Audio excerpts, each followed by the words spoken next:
Hello student, कैसे हैं आप सब? आई होप कि अच्छे होंगे। दोस्तों, आज की क्लास में हम लोग फिर से पढ़ने जा रहे हैं पॉकेट जीके यानी सामान्य ज्ञान। ठीक है, तो पेज नंबर 7 निकाल लीजिए और आज का जो पार्ट है अपना 54 हो जाएगा, है ना।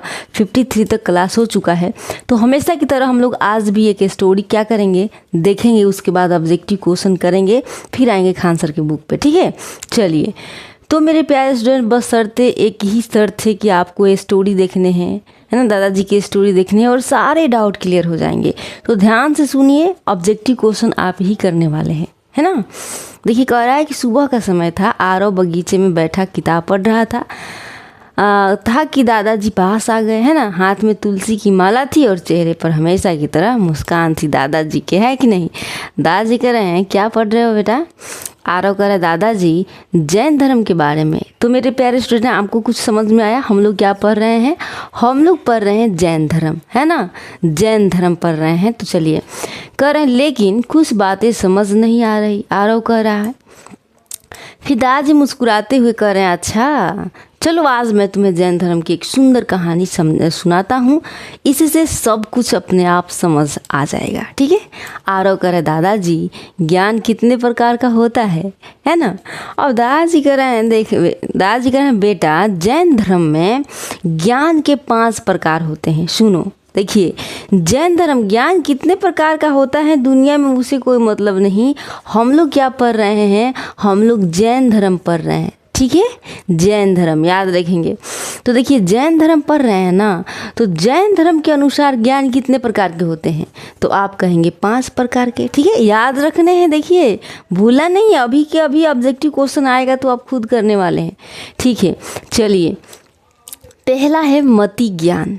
अब देखिए, पहला मति है ना, मति, वो गाना निकला था ना, मति मरलख रे। देखिए, मति ज्ञान, पहला ज्ञान है मति ज्ञान, जो हम आँख, है ना, आँख, कान, नाक भी दिया हुआ है, नाक से जानते हैं, जैसे किताब पढ़कर या कुछ देखकर समझना, इसे मति ज्ञान कहते हैं। कुल मिलाकर मेरे प्यारे स्टूडेंट, देखिए, कहता है जो हम आँख से देख लेते हैं, चाहे कान से सुन लेते हैं, चाहे नाक से क्या सूंघ लेते हैं, और जो महसूस करते हैं, जो समझते हैं रियल में देख करके, वो क्या है?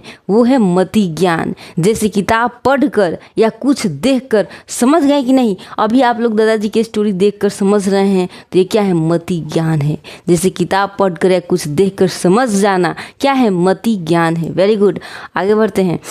कहता है कि श्रुति ज्ञान, जो सुनकर पता चलता है, जैसे तुम मुझसे कुछ सुनते हो। जैसे मेरे प्यारे स्टूडेंट, देखिए, श्रुति ज्ञान का मतलब श्रुति, सुनने से ही श्रुति याद रखेंगे। अब मति से, जो मति में आ रहा है, जो चीज़ें देख रहे हैं, जो हम डिसीजन ले रहे हैं, जो मति आ जाए, मति जब आ जाए तो समझिए क्या, हम देख के, सोच के, समझ के जो चीज़ें कर रहे हैं, वो क्या है? वो मति ज्ञान है। श्रुति मतलब सुन के, है ना, सुनकर पता चलता है। जैसे आप मेरे द्वारा दादाजी की स्टोरी सुन रहे हैं, तो ये क्या है? श्रुति ज्ञान है। Very good. तीसरा नंबर कह रहा है अवधि ज्ञान। देखिए, तीसरा नंबर क्या है? अवधि ज्ञान, जो दूर की चीज़ों को भी जान ले। जैसे बिना वहाँ जाए कोई कहे उधर बारिश हो रही है और वो सच निकले, तो ये क्या है? अवधि ज्ञान है। मेरे प्यारे प्यारे स्टूडेंट, अवधि ज्ञान क्या है? जो दूर से चीज़ों को जान ले, मतलब किसी के द्वारा सुनाया हुआ चीज़, अगर कोई दूरी पे कुछ चीज़ें बता रहा है कि ऐसे हो रहा है और वो सच है, तो क्या है? अवधि ज्ञान है। अवधि याद रखें। ठीक है, अवधि, है ना।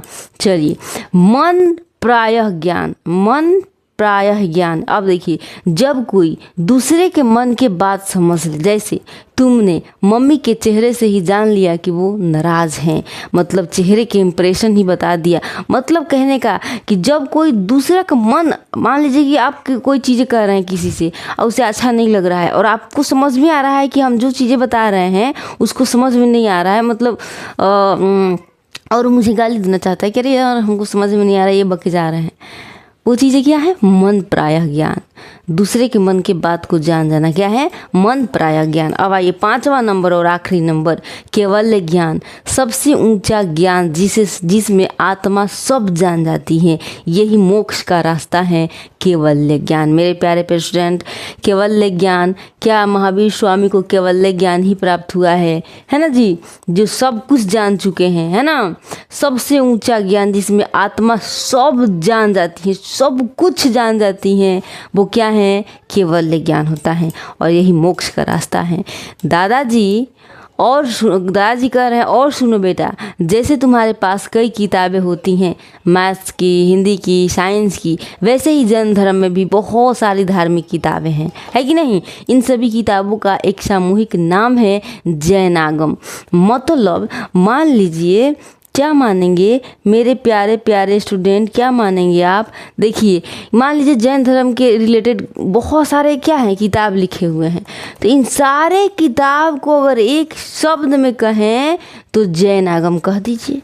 जैन आगम से मतलब समझ जाइए कि क्या सामूहिक जो होते हैं ना, सामूहिक किताब, जैसे हम लोगों की मैथ साइंस होती है ना, वैसे ही है ना, बहुत सारी धार्मिक किताब हैं, किसका, जैन धर्म का बहुत सारा किताब है, जिसे एक शब्द में जैन आगम कहेंगे।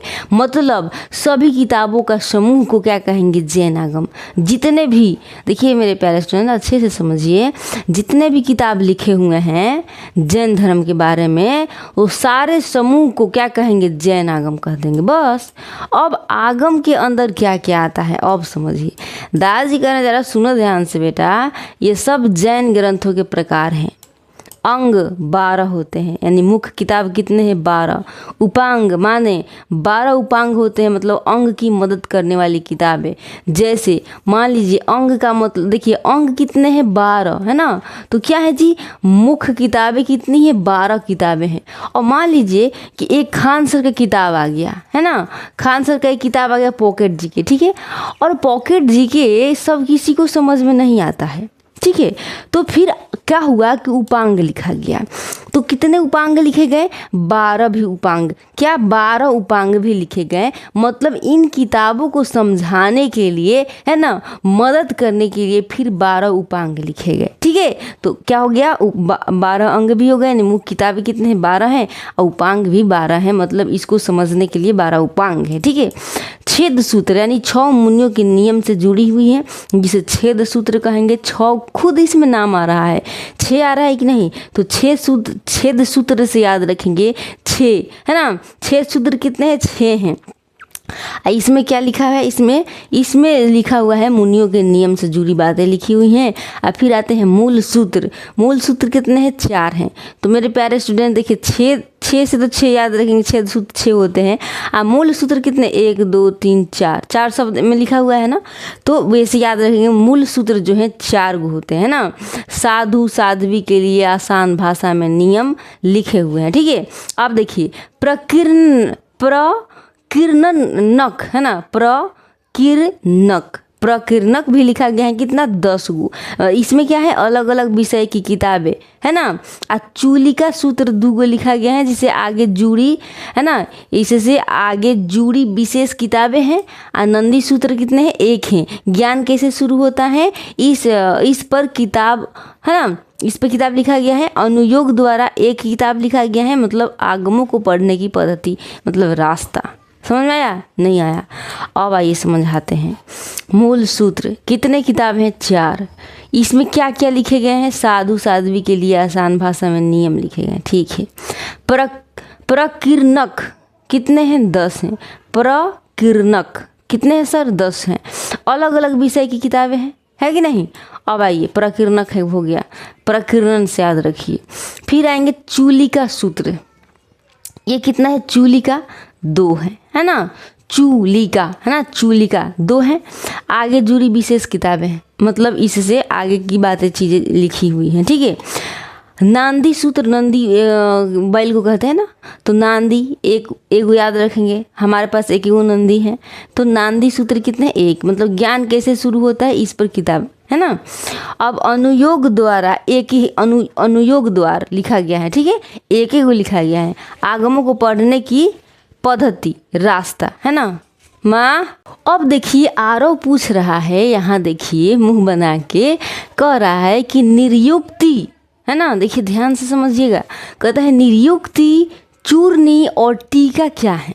दादाजी कह रहे हैं, आरव कह रहा है दादाजी ये नाम थोड़े मुश्किल हैं। दादाजी कह रहे हैं कोई बात नहीं, ध्यान से समझो। जब कोई विद्वान इन ग्रंथों की, है ना, व्याख्या करता है या उस पर टिप्पणी लिखता है तो उसे निर्युक्ति, चूर्णी और टीका कहते हैं। देखिए हम लोगों ने जो ग्रंथ अभी देखा है ना, जो हम लोगों ने ग्रंथ देखा, ये सारे ग्रंथ है ना, इसके बारे में ही बातें हो रही हैं यहाँ पे। कह रहे ना जब कोई विद्वान इन ग्रंथों की व्याख्या मतलब एक्सप्लेनेशन करता है ना, या उस पर टिप्पणी लिख देता है तो उसे निर्युक्ति, चूर्णी और टीका कहते हैं। समझ में आया ना। अब देखिए फिर कह रहा है निर्युक्ति पद, पग मतलब कविता रूप में व्याख्या करते हैं। चूर्णी का मतलब है गौग, यानी कहानी या पैराग्राफ में आसान भाषा में समझना होता है। टीका मतलब विस्तृत अर्थ बताते हैं लोग, पूरी तरह से समझा देते हैं एकदम। अब आइए, जैसे टीचर किताब पढ़कर समझाते हैं, वैसे ही विद्वानों ने इन ग्रंथों को समझा कर लिखा, उन्हें ही नाम दिए गए हैं। क्या क्या नाम दिए गए हैं सर? टीका, चूर्णी, है ना, निर्युक्ति। निर् से याद रखेंगे, निर्युक्त। देखिए कविता जल्दी से याद नहीं होता है, हम समझ सकते हैं, तो हम लोग को खूब रोना गाना पड़ता है, मतलब खूब बरियारी दिखाना पड़ता है, तब जाके याद आता है। तो निर बहाने पड़ते हैं तो निर्युक्ति, है ना। तो इसको निर्युक्ति मतलब कविता जैसे लिख दिया गया होता है। मतलब मान लीजिए कोई ग्रंथ है, उसको कविता जैसे लिख दिया गया, व्याख्या कर दिया गया, तो ये निर्युक्ति हो गया। और चूर्णी मतलब चूरन जैसे फाँक गए, कहानी या पैराग्राफ में आसान भाषा में समझा दिया तो चूरन जैसे फाँक गए। और टीका का मतलब कि एकदम टीका लगा के घूम रहे हैं, मतलब विस्तृत अर्थ बता देते हैं, एकदम पूरी तरह से समझा देते हैं। तो टीका लगा के घूम रहे हैं, एकदम आसानी से दिखा रहे हैं, झमका रहे हैं टीका, है कि नहीं। अब चलिए आगे बढ़ते हैं। अब कह रहे हैं आरव कि अनंत अतुष्टय का मतलब क्या है। अनंत चतुष्टय का मतलब क्या है। दादाजी कह रहे हैं बेटा, जैन धर्म कहता है कि हर जीव यानी हर आत्मा में बहुत शक्ति होती है, बहुत। आरव अगर वो आत्मा एकदम शुद्ध हो जाए, मतलब कोई पाप न करे, कोई बुरा काम न करे, तो वो आत्मा मोक्ष यानी मुक्ति के रास्ते पर चली जाती हैं। अब समझिए, तब उस आत्मा को 4 अनंत चीज़ें मिलती हैं। इन्हें ही कहते हैं अनंत चतुष्टय। 4 चीज़ को मिलेगा तो चतुष्टय, 4 गो मतलब चतुर्थी याद रहते हैं ना। अब देखिए अनंत चतुष्टय कहते हैं, यानी 4 चीज़ों वाला अनंत। अब आइए फिर कह रहे हैं वो 4 अनंत चीज़ें कौन सी होती हैं। अब आइए 1 नंबर अनंत ज्ञान, यानी सब कुछ जानने की शक्ति, जैसे गूगल से भी तेज दिमाग, अनंत ज्ञान मिल जाएंगे। अब आइए अनंत दर्शन, यानी सही तरीके से सब कुछ देखने की शक्ति, किसी की नीयत भी देख ले, सिर्फ चेहरा नहीं, है ना। तो आइए सिर्फ चेहरा ही नहीं देख सकते हैं, आप उसका नीयत तक भी देख सकते हैं, उसको कहते हैं अनंत दर्शन। अब आते हैं अनंत वीर्य, यानी अनंत शक्ति या बल, थकता ही नहीं, हमेशा मजबूत रहता है, उसे क्या कहते हैं? अनंत वीर्य कहते हैं। अनंत सुख, यानी सच्चा और कभी न खत्म होने वाला आनंद, ऐसा आनंद जो कभी दुख में, है ना, कह रहा है दुख में न बदले, है ना, ऐसा आनंद मतलब कभी भी दुखे न आए। तो समझिए कि हम सबको क्या करना होगा अब से कि आत्मा को साफ सुथरा रखें, ताकि इतना हम लोगों को क्या मिल सकता है? चतुष्टय मिल सकता है। क्या जी, बड़ा अच्छा है कि नहीं? बताइए कैसे मिलती हैं चीज़ें। जब कह रहे हैं आरव कैसे मिलती हैं चीज़ें, कहते हैं जब आत्मा झूठ बोलना छोड़ दे, एकदम झूठ नहीं बोलना है, हिंसा भी नहीं करना है, चोरी भी नहीं करना है, ज़्यादा लालच भी नहीं करना है, संयम से रहना है, तो धीरे धीरे वो आत्मा पवित्र होती जाती है और अंत में मोक्ष पाकर उसे ये 4 अनंत चीज़ें मिल जाती हैं, है ना। आरव कह रहा है कि अब देखिए 4 चीज़ मिल जाएगा तो एकदम बिंदास जीवन, कभी दुखे नहीं आएगा, बल बहुत ज़्यादा होगा, है कि नहीं, एकदम सब कुछ अच्छा हो जाएगा। बताइए तो कितना अच्छा है कि नहीं। अब देखिए आरव कह रहा है कि व्रत क्या होता है। दादाजी कह रहे हैं बेटा, व्रत मतलब होता है कोई नियम या संकल्प जिसे हम पूरी ईमानदारी से निभाते हैं। जैसे मैं झूठ नहीं बोलूँगा, मैं हिंसा नहीं करूँगा, ये क्या है? व्रत है। तो हम लोग व्रत किस चीज़ का करते हैं? भगवान जी के सोमवारी करते हैं। और सोमवारी करके नहीं खाएंगे दिन भर, है ना, फल चबा लेंगे, वही हमारा व्रत हो गया। तो इस तरीके से व्रत ना कीजिए। व्रत क्या करना है आपको? व्रत वो चीज़ें कीजिए कि हम इतने दिनों तक, कम से कम हम बता रहे हैं कि इतने दिनों तक हम 25 वर्ष तक, 20 वर्ष तक, 10 वर्ष तक, जितना हो सके हम व्रत करेंगे भगवान जी के, और हम झूठ नहीं बोलेंगे, पाप नहीं करेंगे, चोरी नहीं करेंगे, हिंसा नहीं करेंगे। तो ये ना व्रत है। आइए करें। महावीर स्वामी ने 5 व्रत बताए थे, है ना, 5 व्रत। अहिंसा बताए थे, किसी को चोट नहीं पहुंचाना। तो अहिंसा व्रत करेंगे तो आप क्या करेंगे? अहिंसा व्रत पे आप रहेंगे तो चोट नहीं पहुंच। जैसे हम लोग किसी कोई व्रत करते हैं तो उसमें पूजा करते हैं, भगवान जी को उपवास करते हैं, वैसे ही अहिंसा व्रत करेंगे ना तो किसी को चोट नहीं पहुंचाना है। तो आपका अहिंसा व्रत हो गया। सत्य मतलब सच बोलना है। सत्य व्रत कर रहे हैं तो सच्चे बोलना है, झूठ नहीं बोलना है। अस्तय कर रहे हैं तो चोरी नहीं करना है, ठीक है, नहीं तो आपका जो पूजा है भंग हो जाएगा। अब देखिए, अस्तय मतलब चोरी नहीं करना है। अपरिग्रह मतलब लालच नहीं करना, है ना। अपरिग्रह ये एक ग्रह है, लालच करना भी एक ग्रह है, तो इसी से याद रखेंगे। अपरिग्रह मतलब लालच न करना।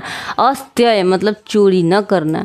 अब देखिए, बाद में जोड़ा गया 5वां नंबर ब्रह्मचर्य। इंद्रियों पर संयम रखना। महावीर ने यह 5वां व्रत जोड़ दिया, बाद में जोड़ दिया। मतलब इंद्रियों पर क्या रखना है? संयम रखना है। और बात आती है कौन ये व्रत कैसे निभाए। महावीर स्वामी ने कहा कि सब लोग एक जैसे नहीं होते। कोई गृहस्थ यानी घर परिवार वाला होता है, कोई मुनि यानी साधु संत होता है। इसीलिए उन्होंने व्रतों को 2 हिस्सों में बांट दिया। एक वो अनुव्रत मतलब छोटा, अनु मतलब छोटा, है ना, छोटा व्रत मतलब छोटे व्रत का आम लोगों के लिए कर दिया।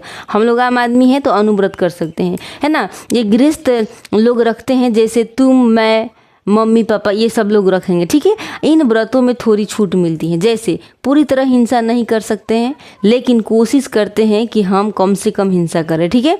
अब देखिए, अनु का मतलब होता है छोटा यानी छोटे स्तर के नियम। अब महाव्रत, अब आइए बड़े व्रत। बड़का व्रत कौन करता है? साधु मुनियों के लिए ये महाव्रत होते हैं। ये मुनि या साधु लोग रखते हैं। बहुत ही सख्त और कठोर नियम होते हैं, जैसे पूरी तरह से ब्रह्मचर्य, अहिंसा, अपरिग्रह का पालन करना होता है। इसमें महा का मतलब होता है बड़ा, यानी पूरी तरह पालन करने वाला व्रत महाव्रत। अब आरोप करें दादाजी, त्रिरत्न का मतलब क्या होता है? दादाजी कह रहे हैं बेटा, जैन धर्म में मोक्ष यानी मुक्ति पाने के लिए 3 चीज़ें बहुत ज़रूरी हैं। इन्हें ही कहते हैं त्रिरत्न, यानी 3 रत्न, है ना। अब देखिए, मुक्ति पाना है तो त्रिरत्न आपके लाइफ में ज़रूरी है। जैसे कोई तिजोरी के ताले को खोलने के लिए 3 चाबियाँ चाहिए। एक बार लॉक खोल दिए, फिर 2 बार खोल दिए, फिर तीसरा बार। जब तीसरा बार खोलेंगे तो हमें मोक्ष की प्राप्ति होगी। वैसे ही आत्मा को शुद्ध करने के लिए ये 3 चाबियाँ जरूरी हैं। कौन कौन सा? सम्यक ज्ञान, याद रखेंगे, सम्यक ज्ञान, सही ज्ञान, है ना। मतलब जो ज्ञान सच्चा और सही हो। जैसे हमें समझ हो कि क्या अच्छा है और क्या बुरा है, इसे ही कहते हैं सम्यक ज्ञान, है ना, सम्यक ज्ञान। मेरे प्यारे स्टूडेंट, अगर सेशन अच्छा लग रहा होगा, समझ में आ रहा होगा, तो प्लीज़ लाइक कर लीजिए। अभी हम लोग ऑब्जेक्टिव क्वेश्चन भी करने वाले हैं, बहुत मज़ा आने वाला है। देखिएगा, कर आए उदाहरण में कि अगर कोई कहे कि हिंसा करना अच्छा है तो वो गलत ज्ञान है, लेकिन अगर कोई कहे कि अहिंसा सबसे बड़ा धर्म है तो ये सम्यक ज्ञान है। तो सम्यक ज्ञान का मतलब है कि आपको भी विचार करने हैं कि ये अच्छा है या बुरा है, तब तो जाके सम्यक ज्ञान को आप प्राप्त करेंगे। मतलब पहिलका चाबी से पहले का ताला खोल पाएंगे ना, समाएंगे, मतलब एक बार समा जाएंगे।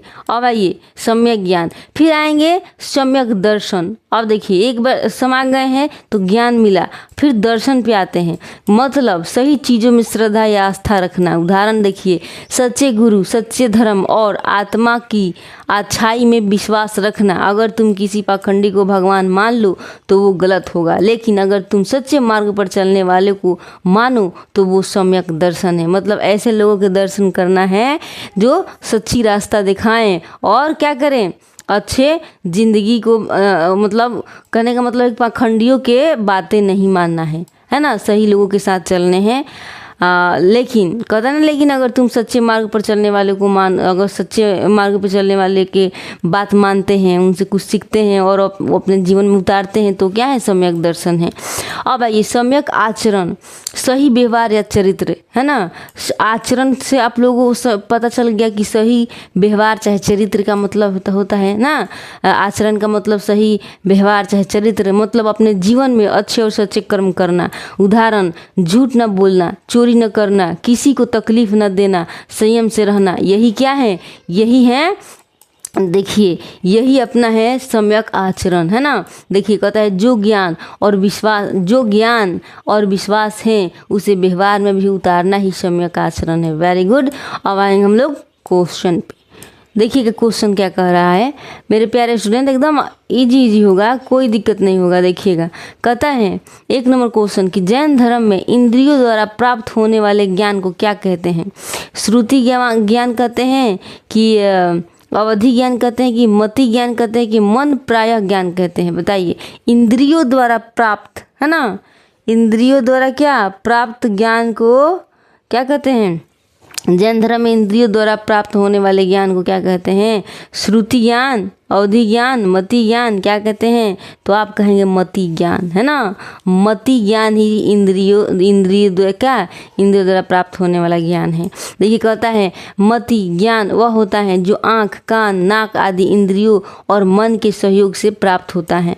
दूसरा नंबर क्वेश्चन कह रहा है कि श्रवण यानी सुनकर के माध्यम से प्राप्त ज्ञान को जैन धर्म में क्या कहा जाता है। सुनकर, तो क्या कहें, श्रुति ज्ञान कहेंगे।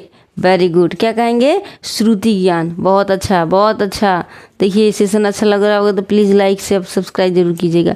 कहता है श्रुति ज्ञान वह होता है जो सुनकर या पढ़कर प्राप्त होता है, जैसे गुरुओं की वाणियों या ग्रंथों से। 3 नंबर क्वेश्चन देखिए कह रहा है कि वह ज्ञान जिससे किसी के मन की बात जानी जाती है वो कौन सा ज्ञान होता है। बताइए, वह ज्ञान जिससे किसी के मन की बात जानी जाती है वो कौन सा ज्ञान होती है मेरे प्यारे स्टूडेंट। 3 नंबर का आंसर क्या हो जाएगा, तो आप कहेंगे मन वाला बात आएगा तो मन वाला ऑप्शन मार लेंगे, है ना। तो मन प्रायः क्या हो जाएंगे, मन प्रायः।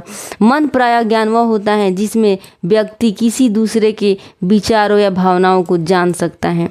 अब आइए, कहता है जिस ज्ञान से बिना वहाँ गए ही दूर की चीज़ों का पता चल जाता है वह ज्ञान कौन सी ज्ञान होता है। तो वो ज्ञान आप क्या कहेंगे, आप कहेंगे अवधि ज्ञान होता है। क्या कहेंगे सर, आप कहेंगे अवधि ज्ञान होता है ना जी, अवधि ज्ञान होता है। देखिए तो अवधि ज्ञान एक दिव्य ज्ञान है जिससे दूर देश या अदृश्य चीज़ों की ज्ञान होता है। 5 नंबर क्वेश्चन कह रहा है कि जैन धर्म में अंतिम और संपूर्ण ज्ञान को क्या कहा गया है। जैन धर्म में अंतिम और संपूर्ण ज्ञान को क्या कहा गया है, इसका आंसर नहीं कहेंगे आप। संपूर्ण ज्ञान को क्या कहा गया है, केवल्य ज्ञान कहा गया है। Very good. कहते हैं केवल्य ज्ञान वह ज्ञान होता है जो एक सिद्ध आत्मा को प्राप्त होता है। इसमें जीव को सभी वस्तुओं का संपूर्ण और सही ज्ञान होता है। अब देखिए कह रहा है कि जैन धर्म में ज्ञान के कितने प्रकार बताए गए हैं। बताइए, 6 नंबर का आंसर करिए तो आप कहेंगे 5 को तो बताए थे, है ना। तो राइट आंसर क्या हो जाएंगे, 5 आंसर। देखिए कहता है कि मति, श्रुति, अवधि, मन, केवल्य, ये 5 प्रकार के ज्ञान माने जाते हैं। 7 नंबर क्वेश्चन कह रहा है कि जैन धर्म में पवित्र ग्रंथों के सामूहिक समूह को क्या कहा जाता है। बताइए, उसके सामूहिक समूह को क्या कहेंगे, तो आप लोग कहेंगे इसका आंसर जो है C नंबर हो जाएंगे, यानी जैन आगम कहेंगे। क्या कहेंगे, जैन आगम कहेंगे। आगे बढ़ते हैं। देखिए कहता है जैन धर्म के सभी पवित्र ग्रंथों के समूह को जैन आगम कहा जाता है। 8 नंबर क्वेश्चन कर रहा है कि जैन आगम में कितने अंग मुख्य ग्रंथ होते हैं। कितने अंग होते हैं, तो कितने अंग होते हैं मेरे प्यारे स्टूडेंट, तो आप कहेंगे 12 अंग होते हैं। अभी दादाजी बताए थे ना कितने अंग होते हैं, तो 12 अंग होते हैं। देखिए कहता है सबसे प्रमुख ग्रंथ 12 अंग कहलाते हैं। अब देखिए जैन आगम में उपांगों की कुल संख्या कितनी है, तो आप कहेंगे जो उपांग भी हैं उसका भी कितनी, 12 है। Very good. अब आइए, कहता है ना उपांग ग्रंथों अंगों की पूरक पुस्तकें होती हैं और इनकी संख्या भी 12 है। अब 10 नंबर क्वेश्चन का आंसर करेंगे। कहते हैं जैन आगम में छेद सूत्र कितने होते हैं। 6 से बताए थे ना, तो 6 हो जाएंगे। छेद सूत्र कितने हो जाएंगे, 6 हो जाएंगे। Very good.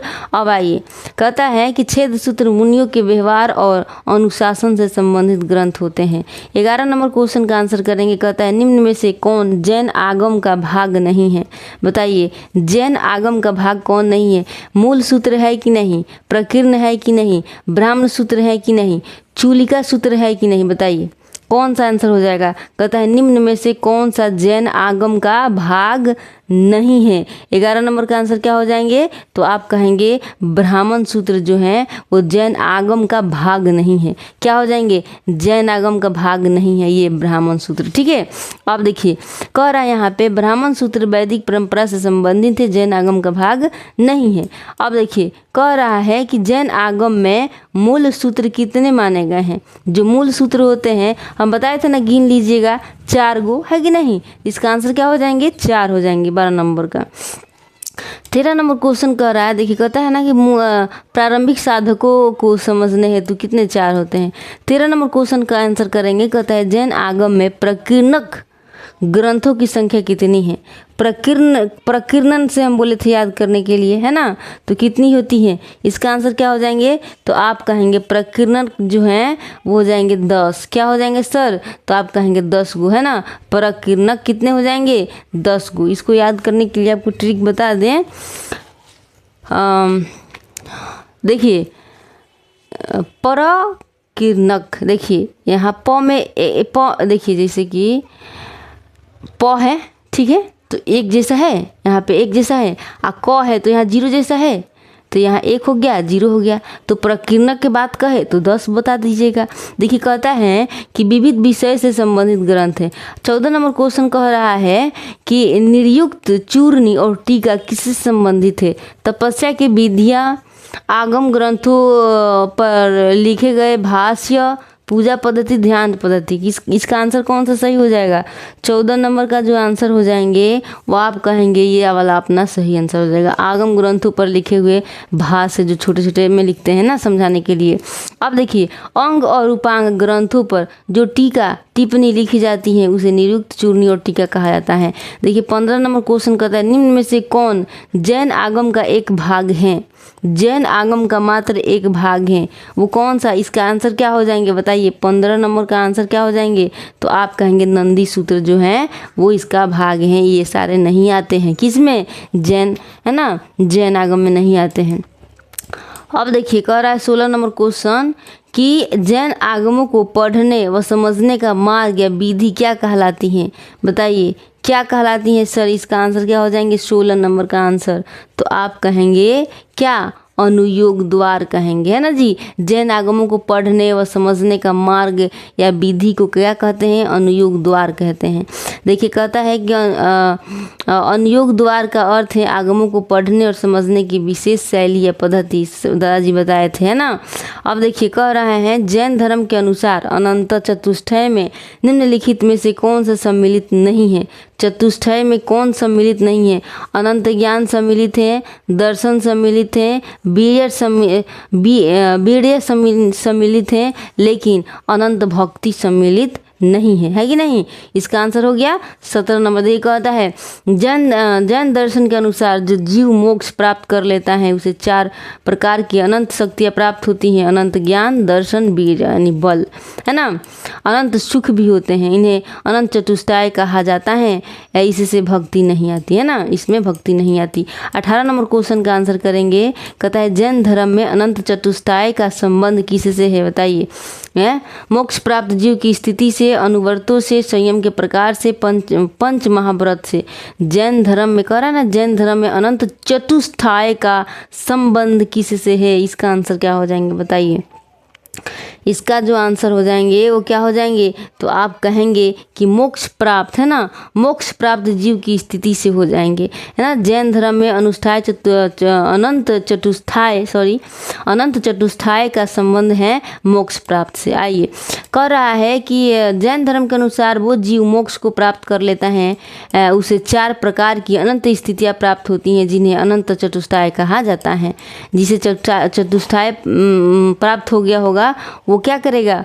वो उसे क्या हो जाएगा, उसे मोक्ष की प्राप्ति हो जाएगी। 19 नंबर का आंसर करेंगे मेरे प्यारे प्यारे स्टूडेंट, क्या हो जाएगा, कहता है महावीर स्वामी ने 5वां व्रत किस रूप में जोड़ा है। इसका आंसर क्या हो जाएंगे, 5वां व्रत ब्रह्मचार्य के रूप में जोड़ा है। आगे समझ में, कहता है पूर्व के तीर्थकरों द्वारा 4 व्रत बताए गए थे और महावीर स्वामी ने 5वां व्रत यानी महाचर्य को जोड़ा है ना, जिससे व्रतों की संख्या 5 हो गई। ब्रह्मचर्य को जोड़ा है ना, ब्रह्मचर्य को जोड़ा है। अब देखिए कहता है 20 नंबर क्वेश्चन क्या कह रहा है कि जैन धर्म में अनुव्रत किसके लिए निर्धारित है, छोटका किसके लिए, तो आप कहेंगे किसके लिए, तो आप कहेंगे गृहस्थ के लिए। Very good. अब देखिए कहता है अनुव्रत का अर्थ है छोटे व्रत जिन्हें सामान्य गृहस्थ आम लोग है ना पालन करते हैं, और वही महाव्रत बड़े और कठोर व्रत होते हैं जो मुनियों के लिए होते हैं। 21 नंबर क्वेश्चन का आंसर करेंगे, कहता है महाव्रत जैन धर्म में किसके लिए होते हैं, तो अभी हम लोग जान गए थे साधु मुनियों के लिए होते हैं, है ना। 22 नंबर क्वेश्चन का आंसर करेंगे, 22 नंबर क्वेश्चन का आंसर करेंगे, क्या हो जाएगा, देखिए कहता है महाव्रत कठोर व्रत होते हैं जिन्हें जैन मुनि या साधु अपनाते हैं। इनमें अहिंसा, सत्य, अस्तेय, अपरिग्रह और ब्रह्मचर्य शामिल हैं। 22 नंबर क्वेश्चन का आंसर करेंगे, देखिए क्या हो जाएगा, 22 नंबर क्वेश्चन का आंसर करता है जैन धर्म के अनुसार त्रिरत्न में कौन से 3 तत्व सम्मिलित हैं, अहिंसा, सत्य, अपरिग्रह। सम्यक ज्ञान, सम्यक दर्शन, ये क्या, तब व्रत क्या है, दर्शन क्या है जी, इसका आंसर क्या हो जाएंगे बताइए।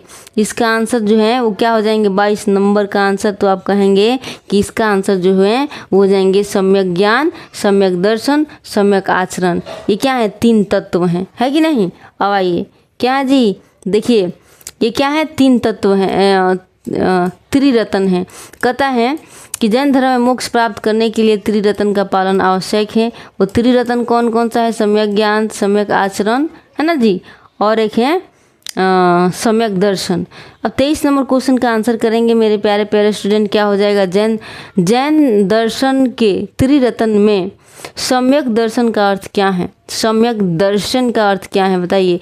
ईश्वर का दर्शन करना, योग साधना करना, सत्य में विश्वास करना, तंत्र मंत्र में विश्वास करना, क्या हो जाएंगे इसका। 23 नंबर का आंसर करेंगे तो आप कहेंगे सत्य में विश्वास करना।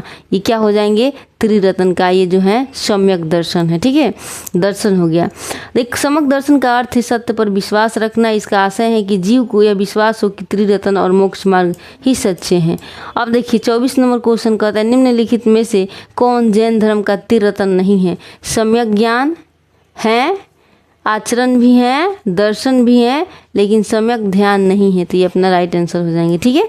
अब देखिए कहता है यहाँ पे 25 नंबर क्वेश्चन क्या कह रहा है, 25 नंबर क्वेश्चन जो है वो कह रहा है कि जैन धर्म में मोक्ष प्राप्त करने के लिए किसका पालन आवश्यक है। 4 आर्य सत्य, अष्टांगिक मार्ग, त्रिरत्न, पंचशील। क्या जरूरी है सर बताइए, क्या जरूरी है, तो आप कहेंगे त्रिरत्न जरूरी है ना जी, त्रिरत्न। जैन धर्म मोक्ष प्राप्त करने के लिए त्रिरत्न चाहिए बस। जय कहता है जैसे बौद्ध धर्म में अष्टांगिनी मार्ग मोक्ष का साधन है, वैसे ही जैन धर्म में त्रिरत्न सम्यक ज्ञान, सम्यक दर्शन, सम्यक आचरण मोक्ष का मार्ग है। 26 नंबर क्वेश्चन का आंसर करेंगे, कितना हो जाएगा, 26 नंबर कहता है जैन धर्म के अनुसार सम्यक ज्ञान का अर्थ क्या है। सम्यक ज्ञान का अर्थ बता दीजिए बस। सम्यक ज्ञान का अर्थ जो है वो हो जाएंगे जीव और कर्म के सही ज्ञान। क्या है, सम्यक ज्ञान, है ना जी। सम्यक ज्ञान का मतलब है जीव और कर्म के सही ज्ञान। Very good. अब देखिए कह रहा है ना, सम्यक ज्ञान का अर्थ है जीव, अजीव, पुण्य, पाप, बंध, मोक्ष जैसे तत्वों को तर्क और श्रद्धा से समझना, यही है सम्यक ज्ञान। तो मेरे प्यारे स्टूडेंट बताइए, ये वाला सेशन अगर अच्छा लगा होगा तो प्लीज़ लाइक कीजिए, शेयर कीजिए, सब्सक्राइब कीजिए और जाके खान सर के बुक में मिलाइए आपको कहाँ कहाँ समझ में नहीं आ रहा है। अगर नहीं आएगा तो हमको बोलना, ठीक है। तो चलिए, क्या जी आ गया ना समझ में। तो आपको कहाँ जाने थे, आपको पेज नंबर 7 में जाने थे और पेज नंबर 7 में जाके मिलाइए, है ना। Thank you for watching. जय हिंद।